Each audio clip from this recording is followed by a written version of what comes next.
ఆత్మవిచారణ ఎలా చేయాలో తెలియజెప్పేటువంటి అద్భుతమైనటువంటి శ్లోకం ఈ రోజున దాన్ని చెప్పుకుందాం. నిషిధ్య నిఖిలోపాధీన్ నేతి నేతి వాక్యతః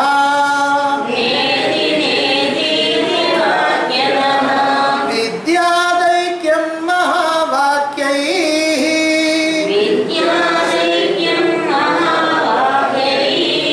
జీవాత్మ పరమాత్మనో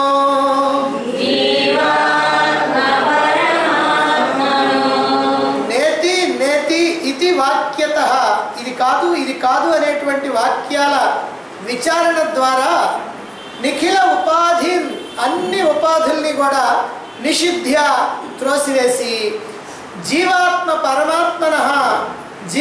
పరమాత్మల యొక్క ఐక్యం ఏకత్వాన్ని మహావాక్యాల యొక్క విచారణ ద్వారా తెలుసుకోవాలి. ఆత్మవిచారణ చేయండి అని చెప్పటం మనం అనుకోవటం జరుగుతూ ఉంటుంది. కానీ ఏమండి ఆత్మవిచారణ ఎట్లా చేయాలో తెలియదండి అని మనం అనుకోవటము సహజంగా జరుగుతుంది. కానీ ఆత్మవిచారణ ఎలా చేయాలి అనేటువంటి విషయాన్ని కేవలం ఇక్కడ మాత్రమే చెప్పడం జరిగింది ఆత్మబోధలో. ఈ ఆత్మబోధలో ఇది చాలా ముఖ్యమైనటువంటి శ్లోకం. ఎందుకనంటే ఎంత శాస్త్రాన్ని విన్నా ఆత్మవిచారణ లేకుండా ఆత్మ అనుభూతి పొందడం అనేది జరగదు. అంటే మోక్షానికి ఆత్మవిచారణ అన్నిటికన్నా ప్రధానమైనటువంటిది. మరి ఆ ఆత్మవిచారణ ఎలా చేయాలి అంటే చెప్తున్నారు. నేతి అనే వాక్యాల ద్వారా, అంటే ఆ వాక్యాలు కాదు, నేతి అంటే నా ఇతి ఇది కాదు అనేటువంటి వాక్యాల విచారణ ద్వారా అన్ని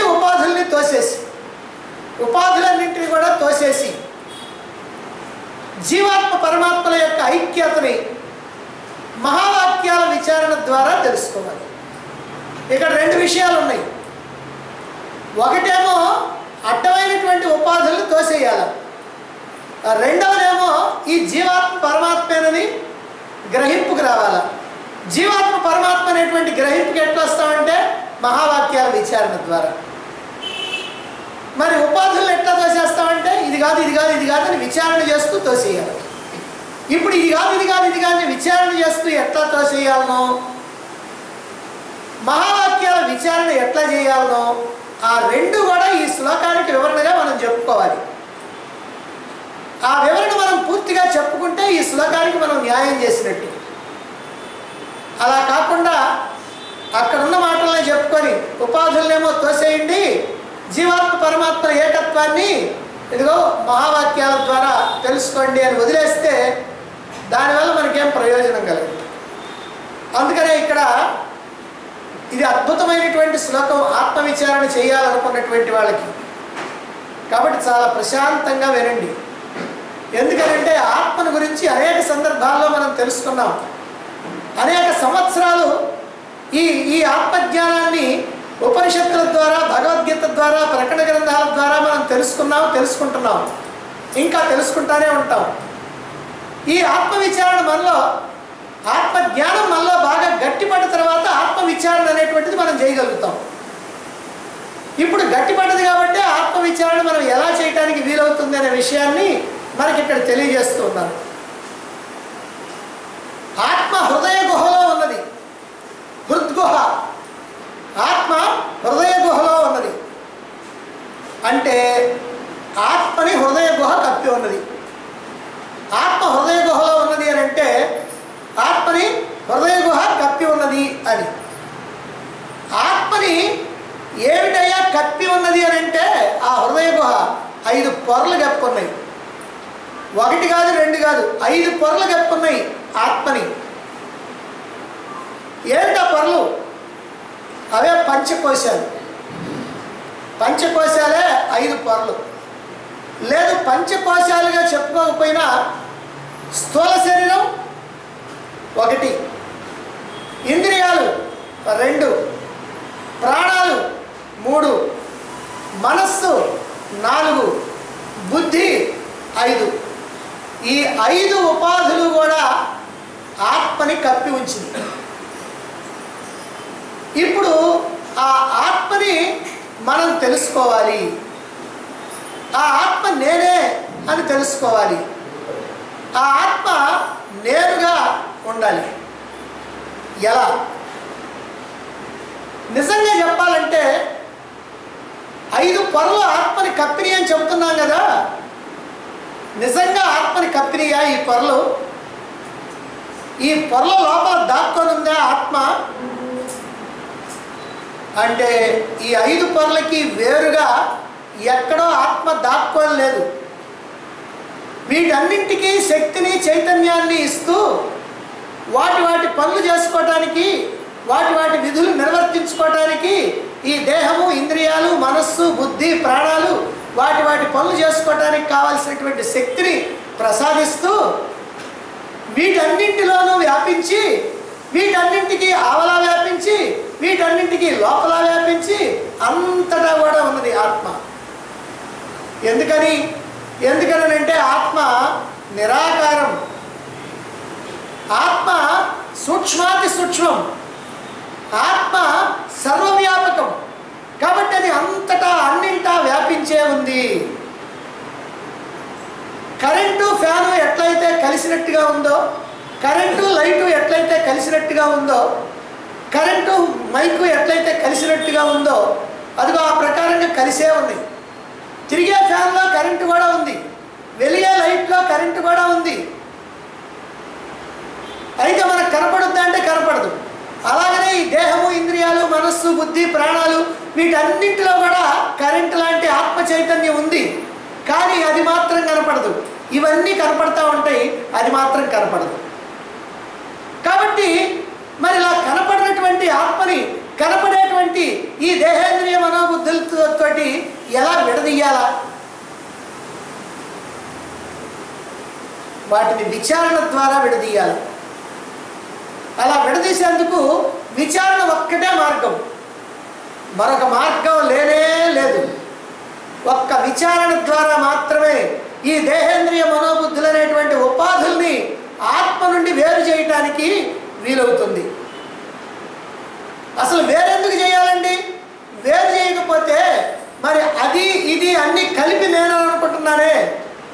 ఇప్పుడు ఈ దేహేంద్రియ మనోబుద్ధులు వీటిని ఆడించేటువంటి ఆత్మ మొత్తం కలిపి నేను అనుకుంటున్నా. మొత్తం కలిపి నేను అనుకునేటప్పటికీ కష్టాలు, దుఃఖాలు వచ్చి పడ్డాయి. అలా కాకుండా వీటిని వేరు చేసి తోసేసి ఆ ఆత్మని నేను అనుకుంటే ఆనందమే ఆనందం. ఇక దుఃఖం అంటే ఎట్లా ఉంటుందో కూడా తెలియదు. అటువంటి ఆనందాన్ని మనం అందుకోవాలి అని అంటే ఈ ఉపాధులనేమో తోసేయాలి, ఆ ఆత్మనేమో పట్టుకోవాలి, ఆ ఆత్మని తెలుసుకోవాలి, ఆ ఆత్మని నేనేనని గ్రహించాలి, ఆ ఆత్మగా మనం ఉండిపోవాలి. సరే, అయితే ఇప్పుడు 2 పనులు ఉన్నాయి మనకి. ఒకటేమో ఉపాధుల్ని తోసేయాలి, రెండోదేమో ఆత్మని తెలుసుకొని ఆత్మగా ఉండాలి. ముందుగా ఉపాధుల్ని తోసేయటం ఎట్లా అనేదానికి ఇక్కడ చెప్తున్నారు. నేతి నేతి ఇది వాక్యత అన్నారు. నేతి నేతి అనేటువంటి వాక్య విచారణ ద్వారా అంటున్నారు. అంటే ఇది కాదు, ఇది కాదు. నేతి అంటే నా ఇతి, నా ఇతి, ఇతే, ఇది కాదు, ఇది కాదు, ఇది కాదు అని అంటూ ఒక్కొక్క దాన్ని తోసివేయాలి. అలా తోసేసినప్పుడే ఆత్మను తెలుసుకోవటం కుదురుతుంది. ఆత్మను తెలుసుకుంటే ఆత్మ పరమాత్మ ఒక్కటేనని, ఆ పరమాత్మ నేనేనని తర్వాత తెలుసుకోవటం కుదురుతుంది. సరే, ఇప్పుడు ఆత్మని కప్పి ఉంచినటువంటి ఉపాధుల్ని ఎలా తోసేయాలి? ముందుగా మొట్టమొదటిది స్థూల దేహం. ఈ స్థూల శరీరం మొద్దులాగా కనపడతా ఉండేటువంటి స్థూల శరీరం మొట్టమొదటి పొర, పైకి కనిపించేటువంటి పొర, దీన్ని తొలగించాలి. ముందు ఎలా తొలగిస్తాం? ఈ స్థూల శరీరం కుండ మొదలైనటువంటి వస్తువుల్లాగా స్థూలమైనటువంటిది. ఈ దేహం అనేటువంటిది కుండ మొదలైనటువంటి వస్తువుల్లాగానే అది స్థూలమైనటువంటిది. ఒక రూపం ఉంది, కంటికి కనిపిస్తూ ఉంటుంది. అందుకనే వాళ్ళు అందంగా ఉన్నారు, వీళ్ళు అందంగా లేరు, వాళ్ళు ఆకారం లేకుండా వికారంగా ఉన్నారు, వీళ్ళు కుంటోళ్ళు, వాళ్ళు గుడ్డోళ్ళు, ఇవన్నీ ఎట్లా చెప్పగలుగుతున్నాం? అదిగో ఆ రూపం అనేటువంటిది మనకి తెలుస్తుంది. అందువల్ల ఇది స్థూలమైనటువంటిది, ఒక రూపం అనేటువంటిది ఉంది. అంతేకాకుండా ఆ కుండ మొదలైనవన్నీ ఎట్లా తయారవుతాయో ఈ దేహం కూడా అట్టే తయారైంది. ఎలా తయారైంది? మనం మాత్రం తయారు చేయలే, ఇది లోపల తయారవుతా ఉంది. ఎట్లా తయారైంది? తల్లి గర్భంలో తయారైంది. ఎలా తయారైంది? పంచభూతాల యొక్క పంచీకరణంతో తయారైంది. పంచభూతాల పంచీకరణం గురించి ఇంతకు ముందే మనం చెప్పుకున్నాం కాబట్టి ఇప్పుడు చెప్పుకోవాల్సిన పల్లె. మొత్తం మీద మనకి ఇది తయారైంది. ఒకప్పుడు తయారైంది, మరొకప్పుడు నశించిపోతుంది. అంటే దీనికి పుట్టుక సావు రెండు ఉన్నాయి. అంటే ఆది అంతం, ఆద్యంతాలు ఉన్నటువంటిది. కాబట్టి ఇప్పుడు దీని యొక్క లక్షణాలు ఏమిటో తెలిసినాయి కదా. మరి ఆత్మ లక్షణాలు కూడా తెలుసుకుంటే దానికి దీనికి ఏమైనా దగ్గర సంబంధం ఉందా చూద్దాం. మరి దేహమేమో స్థూలమైంది, ఆత్మ ఏమో సూక్ష్మాతి సూక్ష్మమైంది. సూక్ష్మం కూడా కాదు, సూక్ష్మాతి సూక్ష్మమైనటువంటిది ఆత్మ. దేహానికేమో ఒక రూపం ఉంది, ఆత్మకేమో రూపం లేదు. దేహమేమో కనపడుతూ ఉంటుంది, ఆత్మ ఏమో కనపడదు. దేహమేమో తయారైంది, ఆత్మ ఏమో తయారైంది కాదు. దేహమేమో వికారాలతో కూడుకొని ఉన్నది. అంటే పుట్టడం, పెరగటం, మార్పులు చెందడం, కృషించడం, నశించడం, వికారాలు ఉన్నాయి, మార్పులు. కానీ ఆత్మ ఏ మార్పులు లేకుండా ఎప్పుడు ఒక్కటిగా ఉంటుంది. దేహమేమో పుట్టేది పోయేది, ఆత్మేమో పుట్టేది కాదు పోయేది కాదు, అది శాశ్వతంగా ఉండేది. మరి ఇన్ని తేడాలుంటే ఈ దేహము ఆత్మ ఒక్కటెట్టవుద్ది? అందుకని ఈ దేహము ఎప్పటికీ కూడా ఆత్మ కాదు, ఈ దేహం ఆత్మ కంటే వేరుగా ఉన్నది అనేటువంటి విషయం మనం గ్రహించాలి. ఎందుకనంటే ఇన్ని తేడాలు ఉన్నాయి కాబట్టి ఆత్మ దేహము ఒక్కటి కావటానికి వీలు లేదు. సరే, మన అనుభవం ఏమిటో చూద్దాం. ఈ విషయంలో మనకి ఏమైనా అనుభవం ఉందేమో. మనం ఏమంటున్నామంటే ప్రతి సందర్భంలో కూడా ఇది నా దేహం, ఇది నా శరీరం అని అంటున్నాం. నా శరీరం అంటున్నాం కానీ నేనే ఈ శరీరాన్ని అనే భావన కూడా మనకి తెలియకుండానే ఉంది. నిజంగా నా శరీరం అనేటప్పుడు శరీరం నేను అవుతానా? ఒకవేళ మీరు ఇంట్లో కుక్కను పెంచుకుంటున్నారు అనుకోండి, ఎవరిదండి కుక్క అన్నారు అనుకోండి, నా కుక్క అండి అని చెబుతారు. నా కుక్క అండి అని అంటే మీరు కుక్క కాదు కదా. కుక్కని పెంచుకున్నట్టున్నటువంటి వాళ్ళు, మీరు కుక్కకి యజమాని అయినటువంటి వాళ్ళు, ఆ కుక్కను కొనుక్కొని దాన్ని పోషిస్తున్నటువంటి వాళ్ళు. కాబట్టి కుక్క కాదు మీరు. నా కుక్క అన్నారంటే మీరు కుక్క కాదు. మరి నా శరీరం అంటే నేను శరీరాన్ని ఎట్ట అవుతాను? కాబట్టి నేను శరీరాన్ని కావటానికి వీలు లేదు. నేను శరీరం కంటే వేరుగా ఉన్నాను. కాకపోతే ఈ శరీరం నాది అయితే కావచ్చు, నేను దీన్ని పోషిస్తున్నాను కావచ్చు, అంతే. అంతేగాని శరీరం మాత్రం నేను కాదు, దీన్ని పోషిస్తున్నాను అంతే. అందువల్ల ఈ శరీరం నాకంటే వేరుగా ఉన్నది అనేటువంటి విషయం, ఈ శరీరానికి నేను యజమానిని అనేటువంటి విషయం మనం తెలుసుకుంటున్నాం. అంటే శరీరం కంటే నేను వేరు. ఇందాకేం చెప్పుకున్నాం? శరీరం ఆత్మ రెండు ఒక్కటి కావడానికి వీలు లేదు. ఇక్కడ కూడా ఏం చెప్పుకుంటున్నాం? శరీరం వేరు, నేను వేరు. ఇక యుక్తి, ఇప్పుడు అనుభవం చెప్పుకున్నాం, యుక్తితో ఆలోచిద్దాం. ఇప్పుడు మనం ఒక వస్తువును చూస్తున్నాం అనుకోండి, ఆ చూడబడేటువంటి వస్తువు చూసేటువంటి నాకన్నా వేరుగా ఉంటుందా ఉండలేదా? ఇప్పుడు నేను అక్కడ కుర్చీని చూసా, అది కుర్చీ అని ఆ కుర్చీని నేను చూసా, నేను కుర్చీని అవుతానా? కాబట్టి కుర్చీ నాకంటే వేరే కదా. మరి అదే ప్రకారంగా ఆ కుర్చీని నేను చూస్తున్నాను కదా, అప్పుడు కుర్చీ నేను కాదు. మరి దేహాన్ని కూడా నేను చూస్తున్నాను కదా, మరి దేహం నేను అవుతానా? కావటానికి వీలు. అంటే ఈ దేహం కన్నా నేను వేరుగా ఉన్నట్టే. ఇలా మన యుక్తి ద్వారా, అనుభవం ద్వారా విచారణ చేసి ఈ దేహము నేను కాదు, ఈ దేహం కంటే నేను వేరుగా ఉన్నాను, ఈ దేహం కంటే వేరుగా ఉన్నటువంటి ఆత్మను నేను అనేటువంటి విషయాన్ని మనం గ్రహించాలా. ఆ ప్రకారంగా ముందుగా ఈ స్థూల దేహం అనేటువంటి పొరని, పెద్ద పొరని, మొట్టమొదటి పొరని దాన్ని కాస్త తొలగించాలి. ఇది విచారణ. అంటే ఇది నేను కాదు, నా ఇతి నేతి, నా ఇతి ఇది కాదు, ఈ దేహం నేను కాదు అని ఒక పొరను తొలగించాం. ఇక రెండవ పొర ఏంటి? ఇంద్రియాలు.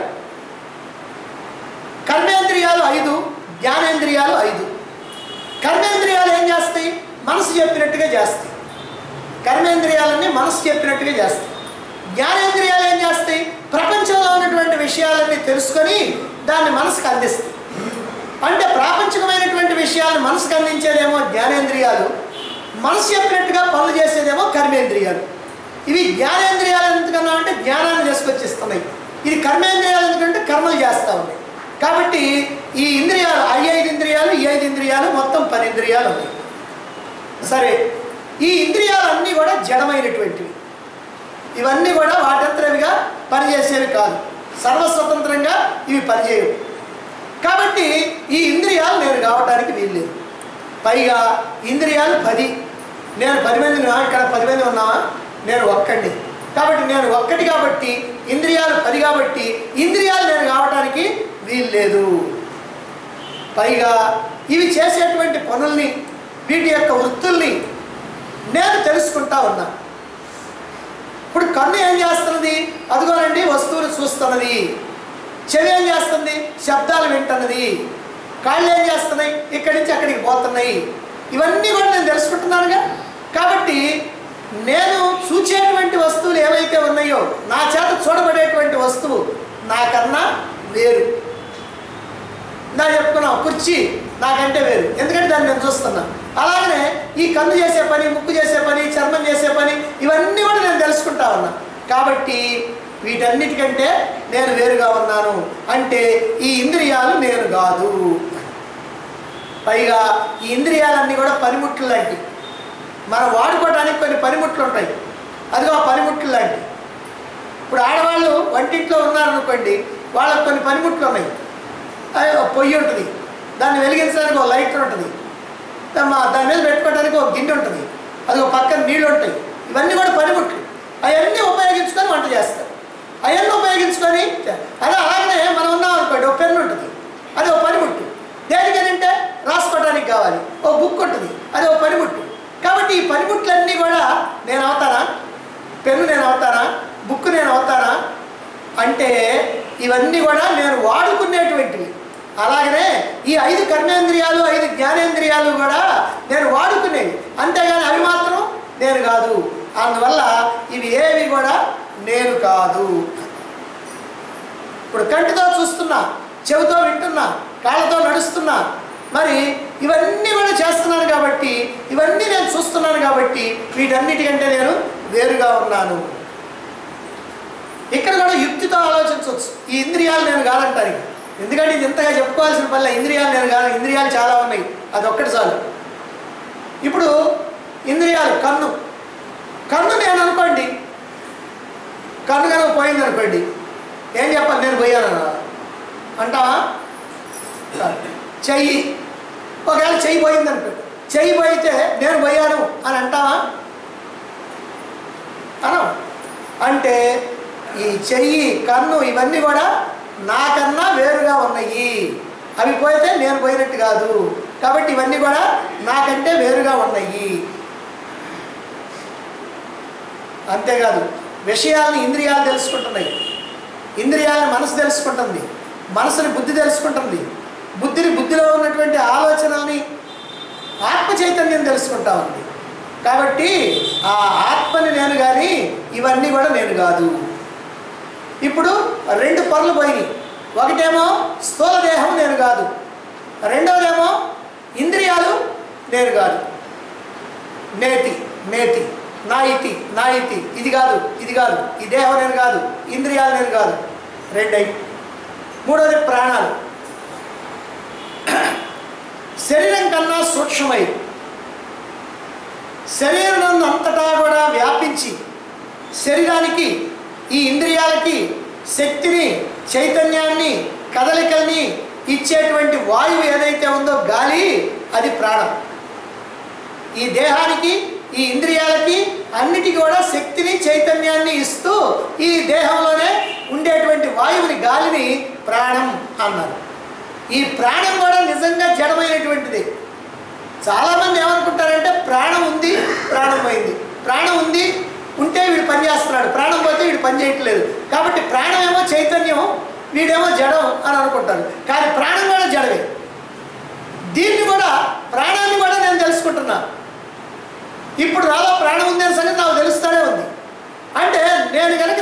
తెలుసుకుంటున్నానంటే దానికన్నా నేను వేరుగా ఉన్నాను అనే విషయం దాని నుంచి మనం చెప్పుకుంటున్నాం. అందువల్ల ప్రాణం నేను కాదు. అంతేకాదు, ఇంకా మామూలు మాటల్లో చెప్పాలంటే ప్రాణం అంటే ఏంది? గాలి పీల్చుకోవటం వదలటమే కదా.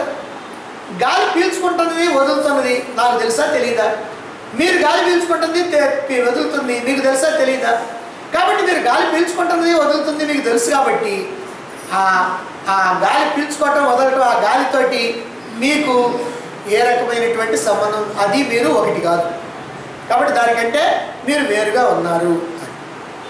అందువల్ల మనకి శ్వాసక్రియ ఏదైతే ఉందో ఇది స్థూలంగా కనిపించేటువంటి ప్రాణ లక్షణం. ఈ ప్రాణం వల్ల దేహం పనిచేస్తూ ఉంది. ఇప్పుడు ఆకలి దప్పికలతో ఉన్నప్పుడు మానవుడు ఏమంటాడంటే, మనిషి బాగా ఆకలిగా ఉంది, నా ప్రాణం పోతుందండి ఆకలితోటి అని.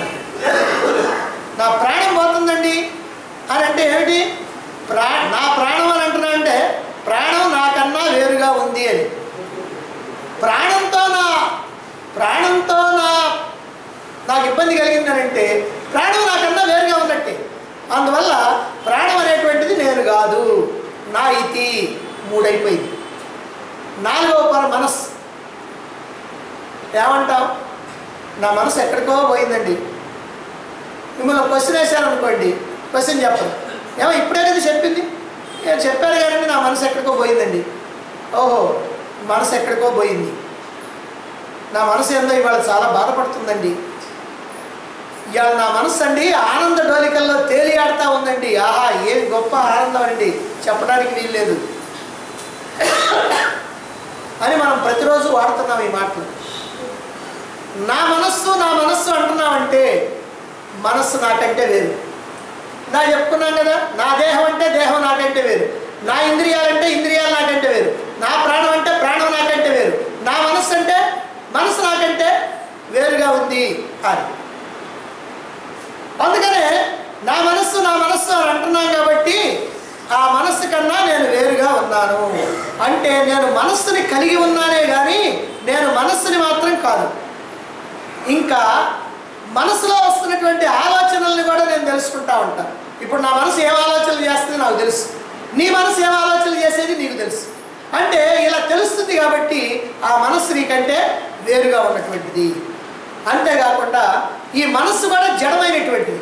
ఈ జడమైనటువంటి మనస్సుకి శక్తినిచ్చేది ఆత్మ చైతన్యం. అందువల్ల ఆత్మకి మనస్సుకి సంబంధం లేదు. కాబట్టి ఆత్మలైనటువంటి నేను ఈ మనస్సు ఒక్కటి కాదు. కాకపోతే ఈ మనస్సుని అవసరానికి నేను వాడుకుంటా ఉన్నా ఇప్పుడు, అంతే. కాబట్టి నేను తెలుసుకుంటున్నాను కాబట్టి మనస్సుని కానీ మనస్సులో వచ్చేటువంటి ఆలోచనలు తెలుసుకుంటున్నాను కాబట్టి మనస్సు నేను కాదు, ఇది కాదు, నా ఇతి 4వది అయిపోయింది. 4వ పొర పోయింది. 5వ పొర బుద్ధి. బుద్ధిలో ఏవో కోరికలు ఉంటా ఉంటాయి. ఆ కోరికల్ని నేను తెలుసుకుంటున్నాను. నాలో ఏ కోరిక ఉందో నాకు తెలుసు, నీలో ఏ కోరిక ఉందో నీకు తెలుసు. మరి ఆ కోరికలు నువ్వు తెలుసుకుంటున్నావు అంటే దానికన్నా నువ్వు వేరుగా ఉన్నట్టేగా. అలాగనే ఇప్పుడు బుద్ధిలో ఎలాంటి ఆలోచన కలిగిందో నాకు తెలుసు అంటే ఆ ఆలోచన కన్నా నేను వేరుగా ఉన్నట్టే కదా. మరి ఈ ఆలోచనలు, ఈ కోరికలు వ్యక్తం చేసేటువంటి బుద్ధి ఏదైతే ఉందో ఆ బుద్ధి కన్నా నేను వేరుగా ఉన్నాను. అందుకని నేను బుద్ధిని కాదు. ఇంకొక విషయం కూడా, జాగ్రత్త అవస్థలో స్వప్నావస్థలో ఈ మనోబుద్ధులు 2 ఉన్నాయి. జాగ్రత్త అవస్థలో స్వప్నావస్థలో మనోబుద్ధులు 2 ఉన్నాయి. సుషుప్తిలో మనోబుద్ధులు 2 లేవు. మరి జాగ్రత్త అవస్థలో స్వప్నావస్థలో నేనున్నానా? నేనున్నాను, మనోబుద్ధులు 2 ఉన్నాయి.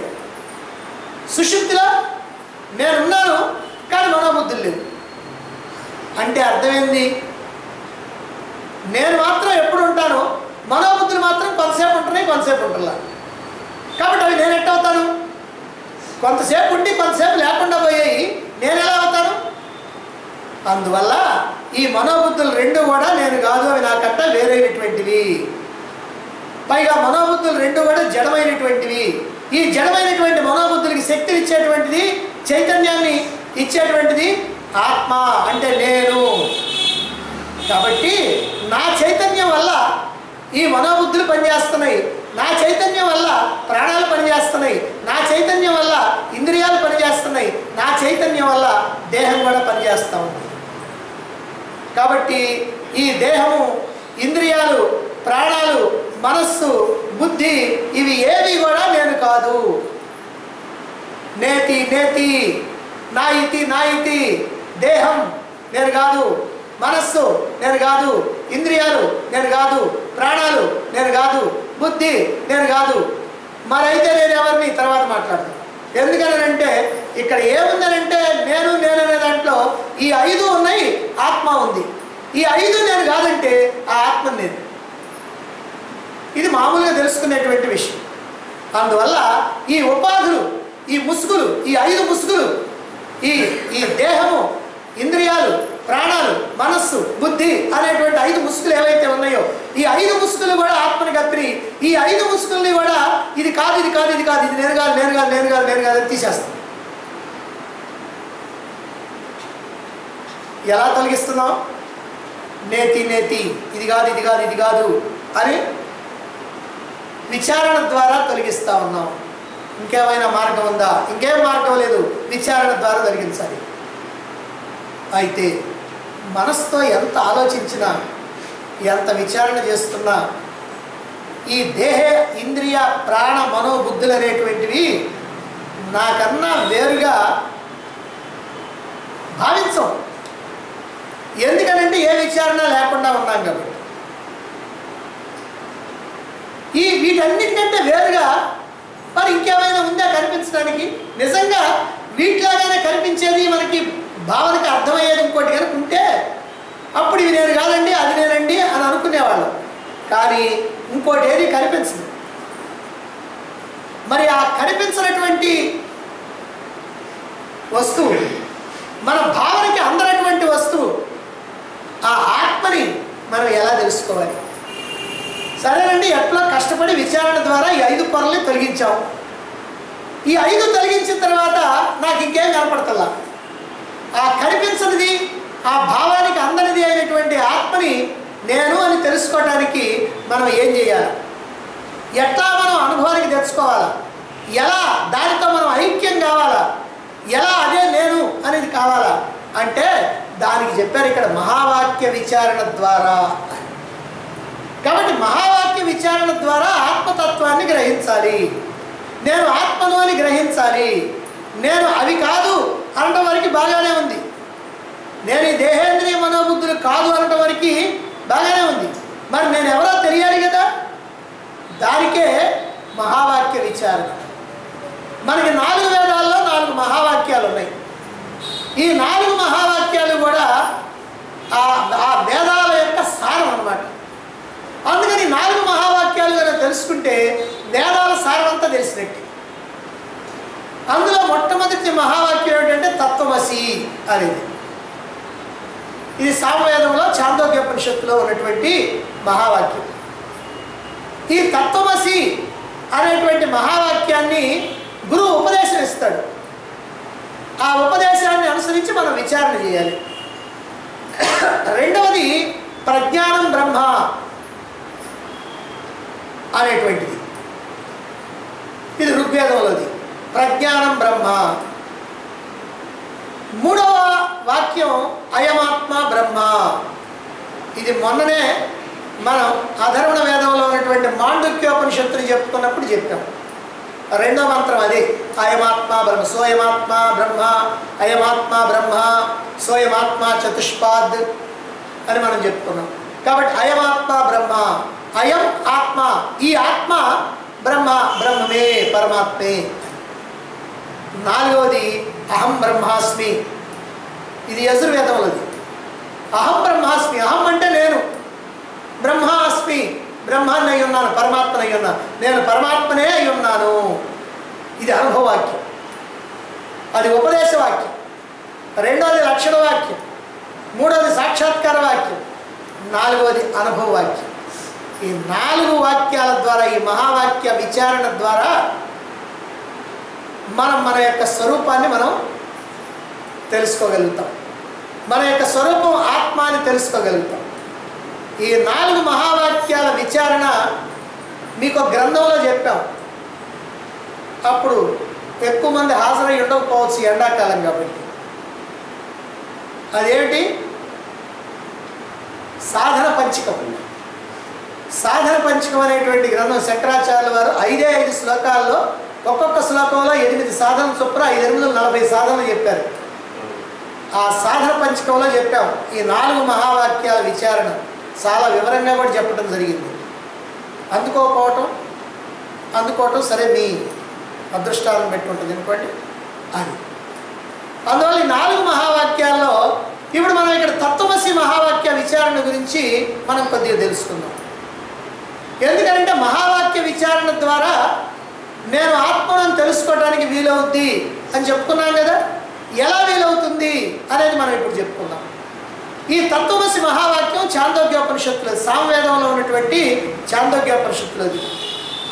ఉద్దాలక మహర్షి తన శిష్యుడైనటువంటి శ్వేతకేతువుకి ఈ తత్వమసి అనేటువంటి ఉపదేశాన్ని ఇచ్చాడు. ఈ తత్వమసి అనేటువంటి ఉపదేశాన్ని 11 సార్లు ఆ శ్వేతకేతువు చెవిలో చెప్తాడు. తత్వమసి తత్వమసి తత్వమసి తత్వమసి అంటే ఏమిటి? తత్వమసి అంటే ఇదేం మసి కాదు. తత్ త్వము అసి. తత్ అంటే ఆ పరమాత్మ, త్వం అంటే నీవు, అసి అంటే అయి ఉన్నావు. ఆ పరమాత్మ నీవే అయి ఉన్నావు, అయ్యా నువ్వు ఆ పరమాత్మవే అని ఉపదేశిస్తున్నాడు గురువు. ఎక్కడైనా సరే వేదాంతాన్ని వినేటువంటి శిష్యుడికి గురువు ఉపదేశించాల్సింది ఇదే, నువ్వు పరమాత్మవే అని చెప్పటమే. నువ్వు దేహానివి కాదు, ఇంద్రియాలు కాదు, ప్రాణాలు కాదు, మనస్సు కాదు, బుద్ధి కాదు, నువ్వు ఆత్మవి, నువ్వు పరమాత్మవి అని చెప్పాలి. ఇప్పుడు అదే ఈ శ్లోకం. అందువల్ల ఈ శ్లోకం చాలా ప్రధానమైనటువంటిది అని చెప్పడం. కాబట్టి ఆ పరమాత్మ నీవే అని 9 సార్లు అతనికి ఉపదేశం చేయడంతో అతనిలో ఒక అద్భుతమైనటువంటి ఆ జ్ఞానం కలుగుతుంది. తత్ అంటే పరమాత్మ, త్వం అంటే నీవు, అసి అంటే అయి ఉన్నావు, ఆ పరమాత్మ నీవే అయి ఉన్నావు అని. కానీ ఆ పరమాత్మ నీవే అయి ఉన్నావని గురువు చెబితే శిష్యుడు ఏమనుకుంటాడు? ఆ పరమాత్మ నేనెట్ట అవుతానండి, పరమాత్మ ఎక్కడా, నేనెక్కడా, ఆయన ఎంత గొప్పవాడు, నాదే ఉంది అని కదా అనుకునేది. అదే సామాన్యుడి కనుక అయితే ఆయన అట్టే చెబుతాడు అని అంటాడు. అంటే వాడు అసలు నమ్మడు. కానీ ఒక గురువుని ఆశ్రయించుకొని ఉన్నటువంటి శిష్యుడు, గురువుని మీద విశ్వాసం ఉన్నటువంటి శిష్యుడు, గురువు ఒక మాట చెబితే ఈ మాట గురువు చెప్పారు కాబట్టి ఇది నిజం, కానీ నాకు అట్లా అనిపించట్లా, అందువల్ల ఇది ఎలా నిజం అవుతుందో నేను తెలుసుకోవాలా అని ఆలోచించి విచారణ చేసి తెలుసుకుంటారు. ఇది శిష్యుడి లక్షణం. మామూలుగా ఏం తెలియనటువంటి వాడు కనుకైతే పరమాత్మే, అందరూ పరమాత్మ అంటారు, ఏం పరమాత్మ అని అనుకుంటారు, వాళ్ళు వెళ్ళిపోతారు. అయితే ఇది పెద్ద సందేహం. ఎవరికైనా సరే సందేహమే. నీవు పరమాత్మ అనగానే ఎవరికైనా సందేహం. ఎందుకంటే లోపల వాళ్ళకి తెలుసు, నేనేమిటండి పరమాత్మని, ఎన్ని ముదరష్ట పనులు చేశాను, ఏదో మామూలు జీవితం గడుపుతూ ఉన్నాను, ఏదో ఎట్టబడితే అట్టున్నాను, లేదులే కొంత డబ్బు ఉంది కాబట్టి ఏదో దాన ధర్మాలు చేస్తున్నాను, కానీ నా అన్నీ న్యాయంగా సంపాదించిన సొమ్మ ఇట్ట అటువంటి నేను పరమాత్మని ఎట్టవుతాను అని ఇలా ఆలోచిస్తూ ఉంటారు ఎవరైనా. ఎందుకనంటే ఇక్కడ నీవు అని అంటే త్వం నీవు అని అంటే ఈ దేహేంద్రియ మనోబుద్ధులతో పనిచేసేటువంటి మానవుడు, ఈ దేహేంద్రియ మనోబుద్ధులతో పనిచేసేటువంటి జీవుడు, ఈ దేహేంద్రియ మనోబుద్ధులతో పనిచేసేటువంటి ప్రాణి అని వాళ్ళు అనుకుంటూ ఉంటారు. అందుకని ఈ దేహేంద్రియ మనోబుద్ధులతో కూడినటువంటి మానవుడు ఎప్పటికీ కూడా పరమాత్మ కాడు. అందుకనే ఈ దేహేంద్రియ మనోబుద్ధులతో కూడినటువంటి నేను దేవుణ్ణి ఎట్టవుతాను అని అనుకుంటా ఉంటాను. ఇది వాచ్యార్థం. త్వం అంటే నీవు అంటే ఈ కనిపించేటువంటి దేహము, ఇంద్రియాలు, మనస్సు, బుద్ధి, ఇదిగో వీటితో ఉన్నటువంటి ఆత్మ, ఇదే నీవు అని అంటాం వాచ్యార్థం. అయితే ఉపనిషత్తులు లక్షించినటువంటి లక్ష్యార్థం మాత్రం ఇది కాదు. ఉపనిషత్తులు చెప్పినటువంటి లక్ష్యార్థం, అసలైనటువంటి అర్థం త్వం అంటే ఇది కాదు. మరి ఏమిటి? నీవు అంటే ఇంతవరకు మనం చెప్పుకున్నటువంటి ఇప్పటివరకు ఈ శ్లోకంలో మొదటి నుంచి చెప్పుకుంటా వచ్చామే, దేహం కన్నా, ఇంద్రియాల కన్నా, ప్రాణం కన్నా, మనస్సు కన్నా, బుద్ధి కన్నా వేరుగా ఉన్నటువంటి నీవు, వీటితో కలిసిన నీవు కాదు, వీటన్నిటికంటే వేరుగా ఉన్నటువంటి నీవు ఎవరైతే ఉన్నావో అది పరమాత్మ. కాబట్టి నీవు పరమాత్మే అని అంటే ఈ దేహం కలిసి చూసుకోకూడదు. ఇది కాదు పరమాత్మ, ఇది కాలి బూడిదైపోద్ది, ఇది కాదు పరమాత్మ. ఎవరు పరమాత్మ? ఈ దేహం కన్నా, ఇంద్రియాల కన్నా, ప్రాణాల కన్నా, మనస్సు కన్నా, బుద్ధి కన్నా వేరుగా ఏదైతే ఉందో అది పరమాత్మ. కాబట్టి నీవు అనగానే మనం మాట్లాడుకునేటువంటి మాట నీవు లేదా నేను అనగానే మన యొక్క వాచ్యార్థం అంటే ఆ పై అర్థం తీసుకోకూడదు. మరి ఏం తీసుకోవాలంటే ఈ ఉపాధులు తొలగించినటువంటి నేను, ఉపాధులతో కూడిన నేను కాదు, ఉపాధులు తొలగిపోయినటువంటి నేను ఏదైతే ఉందో అది పరమాత్మ అని.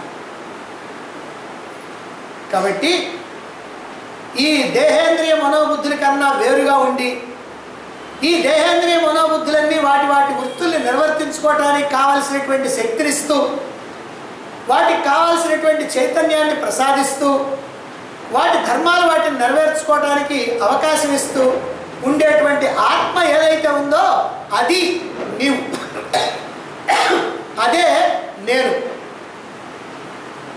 అంతేకాకుండా ఈ ఉపాధుల్ని వాటి యొక్క వృత్తుల్ని తెలుసుకుంటూ ఉంటుందే తప్ప ఈ ఆత్మ అంటే ఎవరంటే ఈ ఉపాధుల్ని, ఈ ఉపాధుల యొక్క వృత్తుల్ని అంటే వాటి పనుల్ని, కన్ను చూడటం, చెవి వినటం, ఇట్లాంటి పనుల్ని వాటన్నిటిని కూడా ఊరిక కేవలంగా చూస్తుంటుందే తప్ప ఏమాత్రం ఆ పనులతోటి సంబంధం లేదు.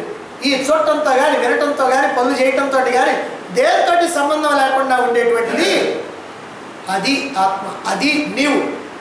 ఆ నీవు, ఆ నేను ఏందయ్యానంటే ఈ వీటితోటి సంబంధం లేనటువంటిది, వీటిని చూస్తూ ఉండేటువంటిది, వీటి పనులను కూడా కేవలంగా చూస్తూ ఉండేటువంటిది, ఈ పనులకు కావాల్సినటువంటి శక్తిని ఇస్తూ ఉండేటువంటిది ఏదైతే ఉందో అది నీవు, అది నేను, అది లక్ష్యార్థం. అది ఎలాంటిది అని అంటే అకర్త, ఏమి చేసేది కాదు, అభోక్త, ఏమి అనుభవించేది కాదు, అది నిశ్చలంగా కదలకుండా ఉంటుంది, పని చేయడానికి వీల్లేదు, కదలటానికి వీల్లేదు. కదలటానికి వీల్లేదంటే ఏమండి పొట్ట కాస్త పెద్దదిగా ఉండి కదలటానికి వీల్లేదు కాదు, కాదు. దానికి ఏ పొట్ట లేదు, ఏ రూపం లేదు, అది సూక్ష్మాతి సూక్ష్మం, అది అంతటా ఉంది, కదలటానికి చోట్లేదు. అందుకని అంతటా కూడా వ్యాపించి ఉన్నటువంటిది అదిగో అది నీవంటే. త్వమ్మంటే లక్ష్యార్థం. బ్రహ్మము లేదా పరమాత్మ యొక్క లక్షణాలన్నీ కూడా ఇవే. ఇప్పుడు త్వం యొక్క లక్షణాలు ఏవైతే చెప్పుకున్నామో పరమాత్మ లక్షణాలు అనేవి.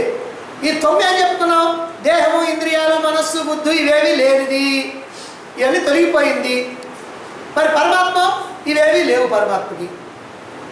సరే, ఇది ఏం చేస్తూ ఉంటుంది? అన్నిటికీ శక్తినిస్తూ ఉంటుంది. పరమాత్మ అన్నిటికీ శక్తినిస్తూ ఉంటుంది. ఇదేమో పుట్టుక లేదు, మరణం లేదు.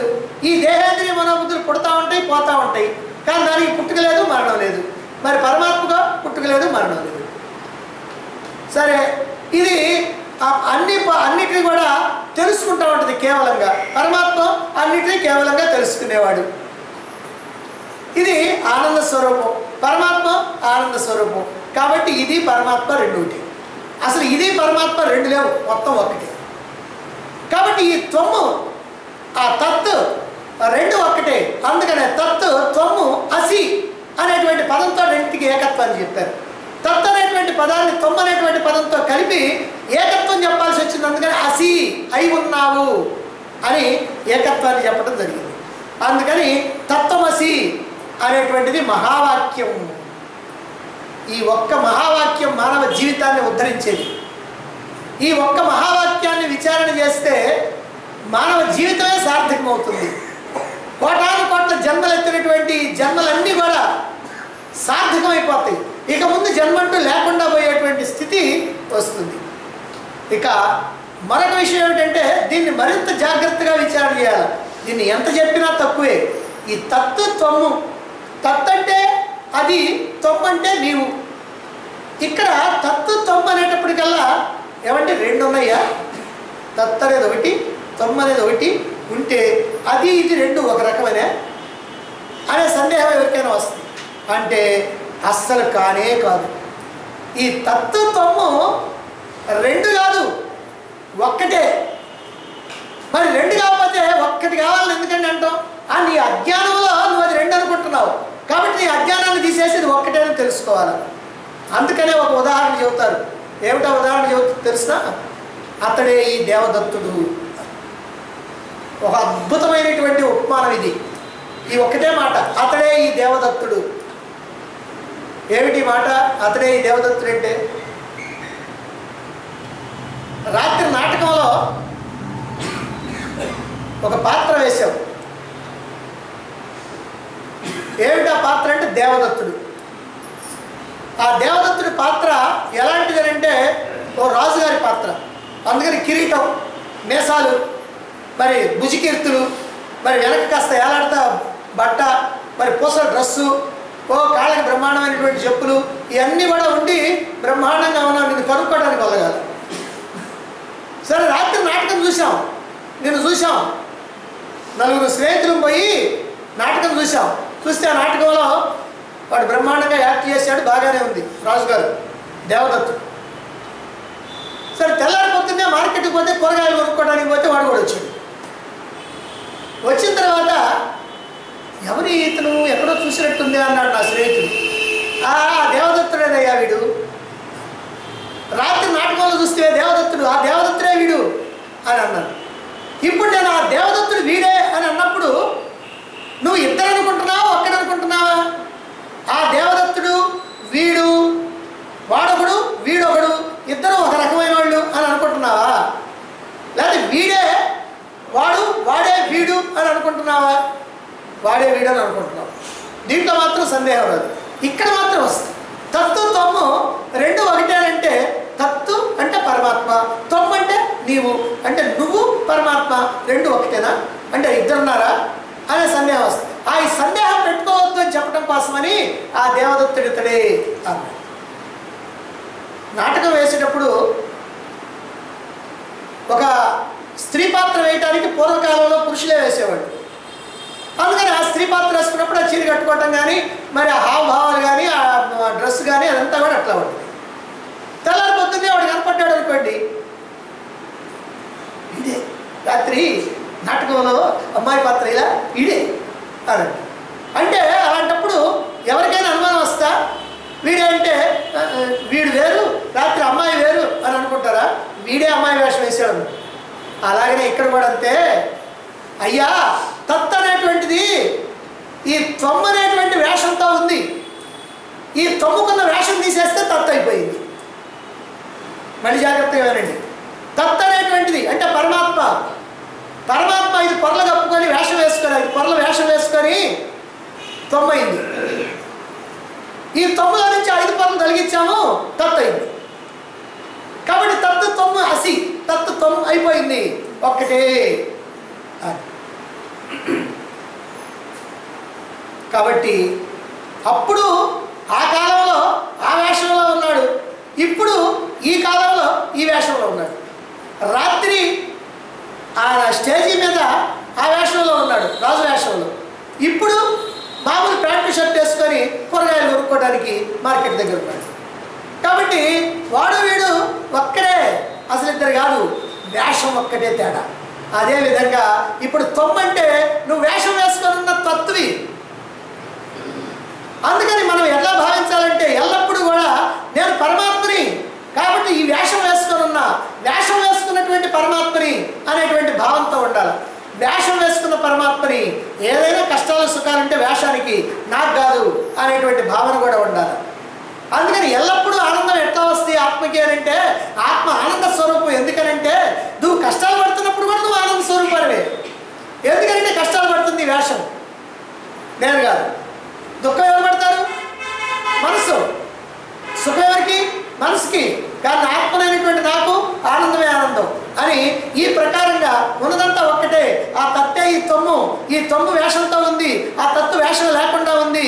ఈ వేషం ఉండటం వేషం లేకపోవటం ఒక్కటే తేడా. లేకపోతే రెండు ఒక్కటే అనేటువంటిది తత్వమసి అని. త్వం అనేటువంటిది దేహేంద్రియ మనోబుద్ధులు అనేటువంటి ఉపాధుల వేషంలో ఉన్నటువంటి ఆత్మ చైతన్యం. ఇప్పుడు ఆ తెరలను తొలగించేశాం. నేతి నేతి నేతి, ఇది కాదు ఇది కాదు ఇది కాదు అని చెప్పి తొలగించేశాం.